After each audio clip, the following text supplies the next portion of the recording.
me finish with this story. We go to China from time to time, and we train leaders. And this time we brought up 22 leaders from the Hunan province, and they rode 13 hours on a train to get to a hotel that they came up 2 by 2 in these elevators so as to not draw any attention. And then they got to a hotel room, a little apartment room. It's only about 700 square feet. In the little living room, no air conditioning, hardwood floor, 22 sat there. I came in, and when you teach in China, you start at 8 in the morning and you don't get done till 5 at night. You teach the whole day. They were sitting there, all 22 of them, and I looked around and I said, now, if we get caught, what will happen to me? They said, oh, you'll get deported in 24 hours and we'll go to prison for 3 years. I said, you're kidding. How many of you have been in prison for your faith? Out of 22, 18 raised their hands. I thought, no way. And I looked at him and I said, you 22 people, how many people do you oversee? Because they were all of these small group leaders, underground church leaders in the Hunan province. I said, how many, if you counted up all the people under your jurisdiction, how many would it be?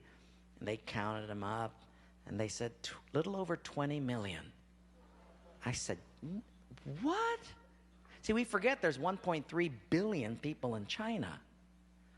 This is crazy. Well, I had 15 Bibles, and I passed them out. Obviously, 7 didn't get them. And I said, let's turn to 2 Peter chapter 1, and we're going to read it. And just then, one lady handed hers to somebody next to her.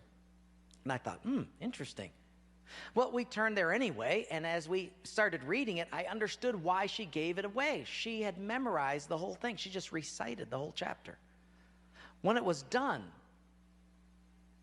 I went over to her at a break, and I said, you recited the whole chapter. She says, oh, yes, I've memorized many chapters. I said, where did you memorize so many chapters? She said, in prison. I said, you have much time in prison.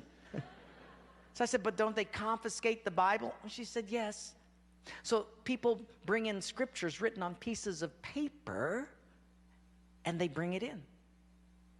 So I said, but then if they find that piece of paper on you, won't they confiscate that? She said, oh, yes, that's why you memorize it as fast as you can.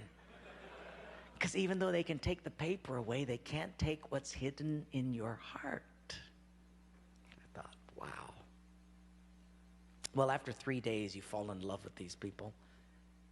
And when it was done, I said, how can I pray for you? I'm going to go back to America, and you guys have been just so wonderful. How can I pray for you? They said, you know, Wayne, you guys can gather like this whenever you want to in America. We can't. Could you pray that one day we'll be just like you? And I looked at him and I said, I will not do that. Big incredulous eyes looked at me and they said, why? I said, because you guys rode a train for 13 hours to get here. In my country, if you've got to drive more than an hour, people don't come. You sat on a wooden floor for 3 days. In my country, if people have to sit more than 40 minutes, they leave. You sat not only here for 3 days on a hard wooden floor, but you did it without air conditioning. In my country, if it's not padded pews and air conditioning, people don't often come back. In my country, we have an average of 2 Bibles per family. We don't read any of them. You hardly have any Bibles, and you memorize them from pieces of paper. I will not pray that we become like, you become like us, but I will pray that we become just like you.